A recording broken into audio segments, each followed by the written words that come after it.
I've known Chase since he was a little boy. His dad and I went to high school together. We were friends back then. His sister was the captain of my Branford team when I was coaching in Branford. She kind of got me introduced. It really was just like something that I found joy in, and I really started to get competitive swimming right around 2nd grade, and I've just been doing it ever since then. He brings a side to this team that not everybody has, which his perspective is just, I'm here because I love to swim. You see the guy next to you and you just want to beat him. Like, there's an adrenaline rush that you get just knowing that you just want to beat him.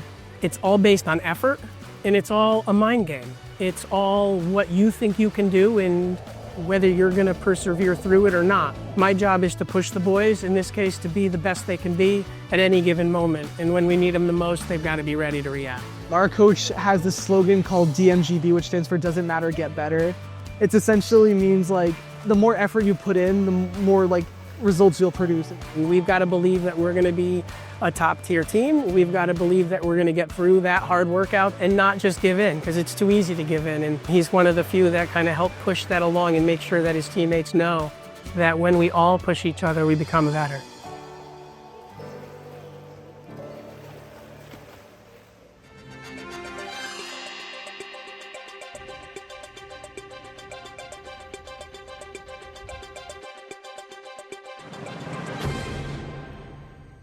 What really got me interested in weather was a snowstorm that we got back in 2020. We got right around a foot of snow, and ever since then, I really started enjoying looking at the maps and the forecasts. Branford Weather, it's a Facebook page that I made back in 2022, and I think currently I have around 2,500 followers. There's apps like the weather app on the phone or like the Weather Channel. Those ones, it's more of like a blanket over just the region. I wanted to make it more specific to just Branford. But we rely on him now, especially being a coach of a winter sport where we've got like these snowstorms coming. He's our go-to guy when it comes to like, are we going to be practicing? Is our meet going to be on? And we've kind of embraced that. The kids all look to him for it and they enjoy it. I use a few sources. There's one called Pivotal Weather or Tropical Tidbits, where you're able to view like the models that there's these terms called the GFS model, the European model, as well as the National Weather Service sometimes, because they're usually considered them like the top meteorologists, and I feel like they're a very reliable source to use also. So whenever there's a big storm, I'll go to practice and then I'll usually finish my homework up and then I'll try to give a post to my followers to keep them aware. I usually do one, usually every 1 or 2 days. And then especially if there's like a bigger storm coming up, I like to give more like maybe like twice or 3 times a day. Knowing that ahead of time could help plan, both on my end and their end, what they're going to be doing. And then I make a 3-day forecast every Monday and Thursday.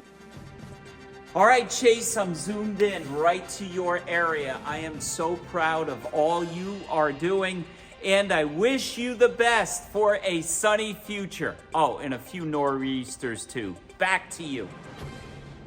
Well, back in October, the northern lights were out in the sky. I love to keep people aware, especially because how rare it is in Connecticut. And when it did happen, I made sure to like post right out to Branford Weather. I was able to get a bunch of people outside in order to see it. And that was definitely a moment where I felt very like accomplished and proud. He was so excited to have that experience, just as the weathermen on TV were really excited for that.